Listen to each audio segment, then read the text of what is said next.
So on that cheerful note, I'm going to stop. I know we've got plenty of time for questions, so fire away.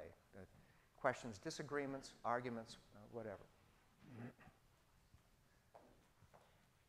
Yes. Yes, ma'am. Make these guys run. They need a good workout tonight, so make them run. Do you think, you're talking about your 85-year-old gentleman that said, should I sell or not? I'm thinking that a lot of 70, 85-year-old people who are intelligent are going to go and sell because they don't know what's going to happen. And if they do, what's going to happen to the stock market? Well, these guys are far more educated, sophisticated than I. You can sell and buy it right back. I mean, that's a tactic that I think you'll see a lot of people employ. I think you guys may, I'm sure you're familiar with that technique. And far be it from me to incite a panic. I'm not sure that's going to happen. And maybe people will be oblivious to it. But I would just make the point that the markets, in my opinion, are too sanguine about what could happen this fall. Because at the very least, we're going to go up by 3.8. I don't see that being undone right away. So at the very least, the capital gains rate is going to be at 18.8. It might be higher than that. The dividend tax might be higher than that. And I think that, you know, for a lot of people, that's a lot of money, 3.8% added on top of 15. So it's an issue I think a lot of you need to talk to, you know, Dave and his colleagues about. I defer to their judgment, but it's something you ought to start thinking about. I mean, we're still in August. This is a good time to make some hay before the fall. Other questions? Hi. Would you rather answer a question about philanthropy or political action committee strategies? Either. I can take, well. I don't want to take time away from others' questions. I'm let me. I'm going to ask about the political action committee spending. I read an article recently, and it was saying the influence that it has more on the individual candidates than it will the presidential election. So I'm going to be all over the board here. So I'm thinking about different things. I'm thinking if that spending is going to influence Congress, and you know how you referred to earlier about, you know, everyone's going to come back and we're going to have 13 days to make big decisions. It's like no one's really thinking in the future.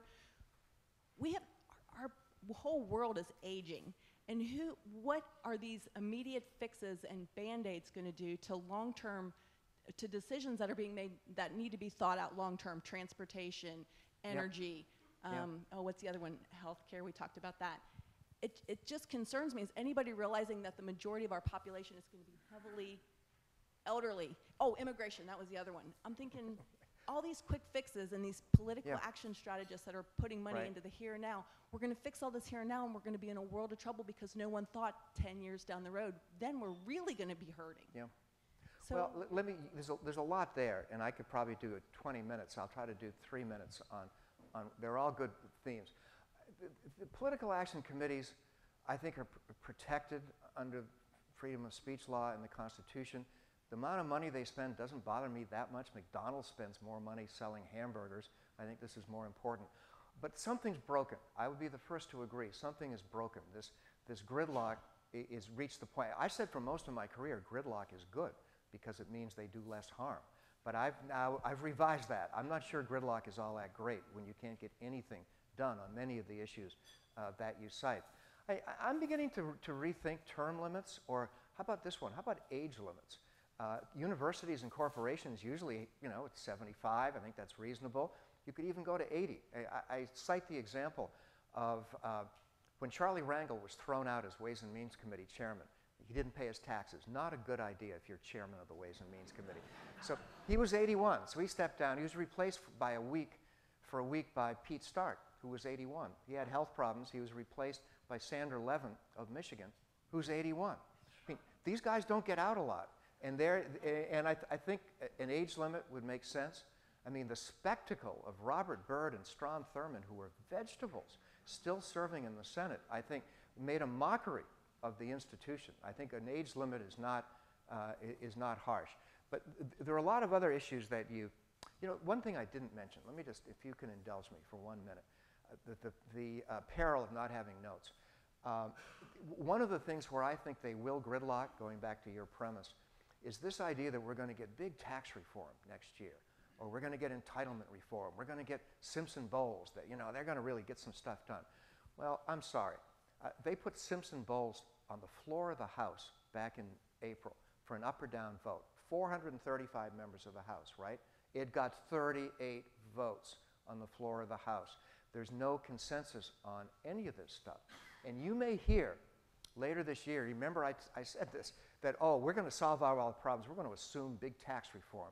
And the mantra is, we're going to go from 35% as our top rate on corporations and individuals down to 25, 26%, and raise revenues. It'd be like someone saying, Greg, you know, I got this new diet. You can have a six-pack and a pizza every night, and you're going to lose weight. I'm like, sign me up. This is great. Sign me up. But the idea that you're going to raise revenues is silly for the following reason.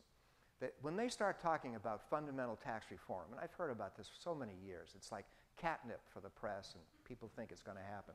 So I can just hear them. They're going to say, well, all right, we have to keep the mortgage, the muni bond deduction, right? That's sacred. And I think Dave and you guys would agree. The muni bond exemption is not going to be touched, all right? Okay, we'll save that. What about the child credit? You know, Santorum and the social conservatives want it raised. Oh, we got to keep the child credit. What about the mortgage deduction? We're not going to kill it all at once. Maybe we give it a little haircut. Well, what about charitable contributions, going back to philanthropy? Well, we can't kill that.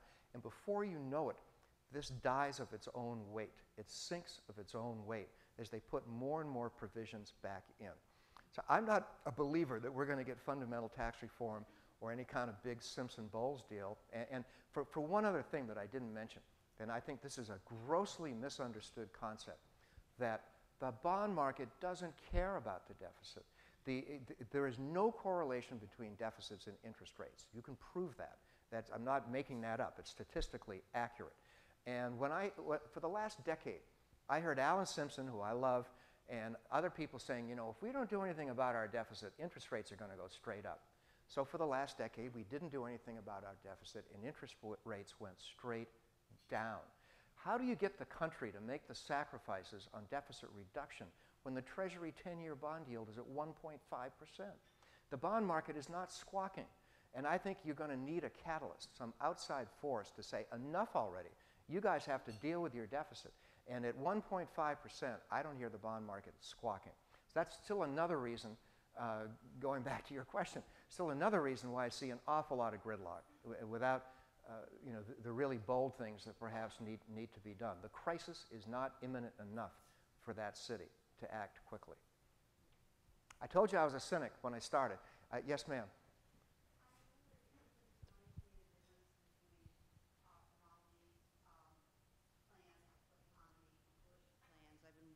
I've been watching all the ads, and most of them have been saying, you know, questioning, making this, and I'm wondering what you would base your opinion on. I haven't really heard who Romney's economic advisor is. Sure. I haven't heard what his plan is. I've heard what some negative comments about Obama's plan, but I haven't really heard him, and maybe I've missed it. And Fair question, fair question. So I would say that, first of all, Romney's economic advisors are quite moderate. That's why many Republicans want a Paul Ryan to, you know, have a little pizzazz. His economic advisors are Glenn Hubbard at Columbia University, who was in the Bush administration, Greg Mankiw, who's at Harvard in the Bush administration, Marty Feldstein, brilliant, highly respected economist at Harvard, who was on the President's Council of Economic Advisors. There's no Ron Paul in there. I mean, this is a pretty moderate group of economic advisors, first and foremost. Secondly, you know, I do think that there's a fundamental difference, without taking sides, in terms of how each individual feels about the role of government. I think Romney quite clearly favors a reduced role for government. Obama has indicated, not just in that infamous soundbite, you know, you didn't build that, but Obama's indicated on many occasions that he feels government should play an integral role. And I understand what he's saying, but that's a difference between him and Romney. I'd say that well, neither candidate is particularly specific. And I would say Romney is, on most issues, extremely vague. And I would argue that's probably not a bad place to be, because once you get really specific, you create a target. So I'm not sure Romney's interested in saying, well, I'm going to cut this, this, this, I'm going to do. I think the bigger difference is the style rather than the substance. And by that, I think that Obama's rhetoric has been unnecessarily provocative toward the financial industry. I think it's been unnecessarily provocative toward business. And the banks didn't exactly distinguish themselves in 2008. I'd be the first to agree. But I think there's a tone that Obama set that would be far different from the tone that Romney would set in terms of the climate for business and the economy. So I would argue the tone might be as important as the actual specifics, which admittedly are vague. You had a follow-up. Yep. Not the difference between Obama and Romney, but Bush and Romney, because Bush and that's what Romney. the ads have been focusing on. It would just be more of the same top-down, economy. There's a lot of similarities, and the advisors are similar, absolutely.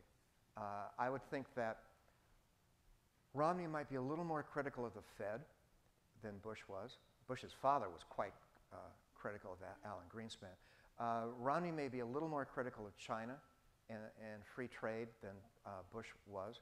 But on many policies, I think there's a similarity. I would say this, though. I always thought that Bush was not sufficiently vigilant on spending. Spending went up a lot under George W. Bush, whether it was the prescription drug benefit, you name it. I don't see that being repeated with Romney. I think Romney would be far more aggressive in controlling spending than Bush ever was. I'm told in private, Bush says that the two biggest mistakes he made in his presidency was going into Iraq without being positive we had weapons of mass destruction, and secondly, approving, signing, endorsing the Medicare prescription drug benefit, which is tremendously costly, and in retrospect, we probably couldn't have afforded at the time. I don't think Romney would do that. I think Romney would be fiscally much more conservative. I saw another hand over in that. Yes, sir. President Obama has been accused of fanning the flames of class warfare. Mm-hmm. Do you agree? Do you think it's effective? And do you think it'll have a long-term impact on tax policy and domestic spending? You guys are giving me a good workout tonight. That was a question on class warfare. First of all, if you're interested in the subject, I highly recommend the lead editorial in today's Wall Street Journal. It's a long read. It's almost the whole half of the page. But it talks about the myth that there's a class warfare going on. He talks about the fact that 50% of all Americans pay no income tax. They pay Social Security tax, I would concede. But it talked about how the amount extracted from the so-called rich just keeps getting bigger and bigger and bigger. So it's worth reading to get a perspective when you hear all of this rhetoric about class warfare. I'm, again, a cynic, and I read a lot of polls. And you have to be a cynic when you read polls and then see what people do, because the polls dictate what they do. There's a famous saying Winston Churchill allegedly uttered, that it's difficult to look up to a politician who has his ear to the ground. Nevertheless, polls are huge, and the polls show overwhelmingly the American public feels that if you make over $250,000, you should have a tax increase. You should at least go back to 39.6. So the Democrats have the polls on their side. So why wouldn't they play that card? And I think they're going to play it increasingly stridently for the next 3 months, because I think it's poll tested, and they think it's going to win them some votes. Is it constructive for the society as a whole? No. But if it's going to win you an election, in my city, that's all that matters. Yes. Yes, sir. Do you have any comments about gold and silver? Yeah, I get berated every few weeks by my wife, since I told her from about $900 on not to buy any. so my track record, so now you know my track record on it. What you have to be troubled by is that so many of the leading countries in the world would secretly, either overtly or covertly, like to debase their own currency. The Japanese would like to see the yen weaker. Their economy would benefit from a weaker yen. The Chinese want to keep their currency weak. I think deep down in, Tim Geithner would like to see the dollar get weaker. The strength of the dollar in the last few months just means our export sector is not going to do as well. So if you've got all of these leading countries in the world, including Western Europe, happy to see their currency debased, well, why wouldn't gold be an attractive option? And I think that is a key factor in keeping the price at, I haven't looked lately, it's probably, what, 1550, 1600, something like that. I do not see inflation. And when I talk to my friends at the Fed, they do not see any imminent inflation. They look more than anything else at the Fed at unit labor costs. Unit labor costs are totally docile, tranquil. So without any big move on unit labor costs, yeah, is food going to be higher this fall? Yeah, gasoline's high. But if you're a central banker and you really worry about inflation, it's more unit labor costs than anything else. So I don't see an inflation rationale for owning gold. But I think the fact that with all of this geopolitical uncertainty and with all these countries looking dysfunctional, including us, I think gold has to have a little part of your portfolio, just as a hedge. Do you see any real challenge to the dollar as the world's reserve currency? I think the dollar stays as the world reserve currency. I get that question a lot, simply because our markets are so huge and liquid. I mean, yeah, the Swiss franc has done great, but the Swiss market is not sufficient to become the world's foreign exchange currency. A lot of people ask me about China. You know, my feeling is that they still have a lot of growing pains to go. I think there's going to be more dissent. I think their economy is starting to weaken. I am not as big a bull on China as some people are. But the main thing, people say, well, what if the Chinese decide to pull out of our bond market? You know, they just sell all of their U.S. debt. They can't do that. They own too much of our debt already. If they were to pull out of our market, they would ruin their own portfolio. So they've made, what's the phrase, their Faustian deal with the devil.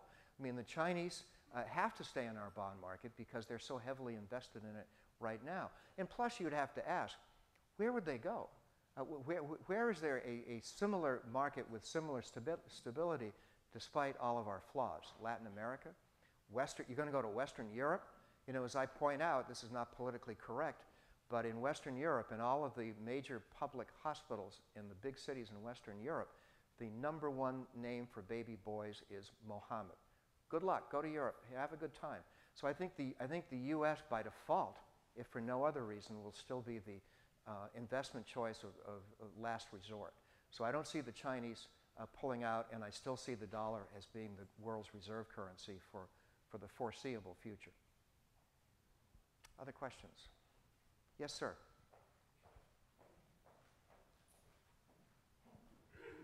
Some people say we're becoming a society where we're getting close to a danger or tipping point where there are more people with regard to personal productivity riding in the wagon than pulling the wagon.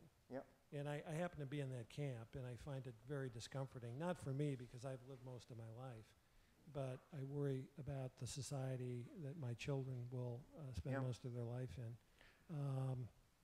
Do you think that has certain investing implications? You know, I have not had a drink tonight, so I can't rant too much, but I could rant about some of the things you see in society that makes you shake your head. I was in Missouri last week. You know, the #1 problem in the state of Missouri is methamphetamines. You go around this country in rural America, there's an epidemic of methamphetamine abuse, maybe in the state, yeah. So, I mean, there are a lot of things to be worried about as you see a dwindling percentage of this country actually paying federal income taxes. That there are a lot of people who don't and would not necessarily, and would vote for people who'd keep it that way.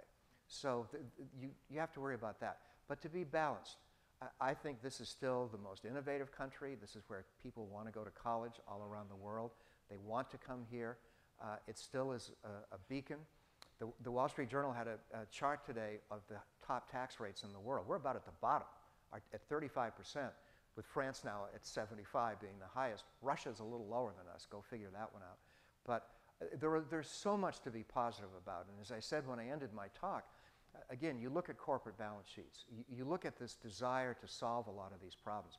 There's a young woman in Rhode Island, Gina Romeo, who's a moderate Democrat, lower middle class family, put herself through Harvard. She's the treasurer of Rhode Island. I think she'll be the governor. I think she's going to be a superstar in American politics. And she took on the unions and got them to agree to COLA freezes.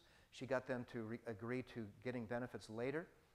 She got all of these givebacks from unions, and she's a Democrat. So I think in this country there is a realization that these problems have to be attacked. Is it messy? Oh, you bet. But we're not Greece. You know, I think that we're not even remotely at that level. I read a story the other day about Sicily, which has a lot of autonomy. Many of the retired politicians in Sicily make about $500,000 a year in retirement benefits.